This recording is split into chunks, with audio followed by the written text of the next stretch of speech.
Thank you, Father Kelly, Father Becker, Reverend Fathers, any honored guests, members of Curcio, and my brothers. My priest hero is Father Michael Lane, the pastor of my home parish, St. Jude's in Joliet. Father Michael came to St. Jude's when I was in 7th grade, so if my math is correct, I've known Father Michael for 14 years now. He's been the pastor at St. Jude's for about 14 years. Father Michael gave me my first communion, he confirmed me, and who knows, maybe he'll ordain me too, I don't know. And after interacting with Father Michael for the past 14 years and listening to him preach, there are two themes that I think everything he lives and everything he preaches about boil down to. And those themes are gratitude and response. So the first theme of gratitude, he always talks about how grateful we should be for our faith in God, for our gratitude for God's mercy, for the tangible love of Jesus and the sacraments, and how our lives should be qualitatively different because of the faith we have in God. And the second theme of response, because we've received all those amazing gifts, our lives should be a response to that love. Our lives should be about going out and proclaiming God's love to the entire world.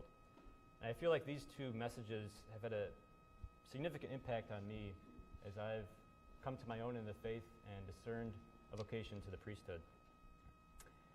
Another quality of Father Michael that I admire is his love for the Eucharist. When he came to St. Jude's, what was the old convent had an adoration chapel in there, and there was perpetual adoration in there. But later on in my grade school time there were some Nashville Dominican sisters who came and lived in the convent, so we had adoration in the church. But Father Michael wanted to have a perpetual adoration chapel on the parish campus somewhere.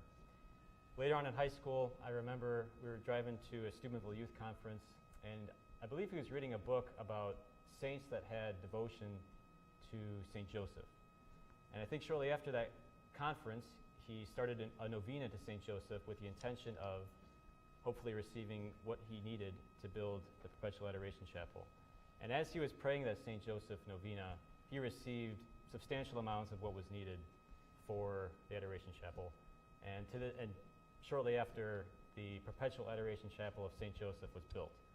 And I think that's a great example of just how much faith he had in the intercession of the saints and in God's providence in the life of the parish. And so yes, he's built the adoration chapel, he's built the school gym. God willing, in a couple of years we'll have the new church building. But I feel like all those buildings are just a symbol of the faith and the sense of Christ-centered community that he's built at St. Jude's during his time there, which I'm very grateful for. I'm very thankful that I'm able to have a parish where there's a lively faith, a family atmosphere, all centered on Christ. Another quality that I admire in Father Michael is his friendship and camaraderie he has with his brother priests. In particular with one, Father Jim Lennon. Father Jim Lennon deserves his own priest hero talk. In his 80s and retired, he still maintains a full schedule of ministry because of the love he has for his people. And he'll come and help out at St. Jude's on the weekends. He and Father Michael were assigned to the same parish a while back, and their friendship has continued to this day. Their joy and the laughter that they have when they're together is contagious. And the mutual love that they have for the priesthood, I want that. I want that, God willing, as a priest, to be able to share that joy of ministry with my brothers.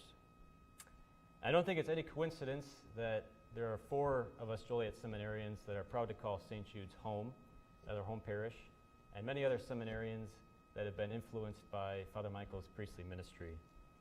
And it is for all these things that Father Michael Lane is my priest hero. Praise be Jesus Christ. Now and forever.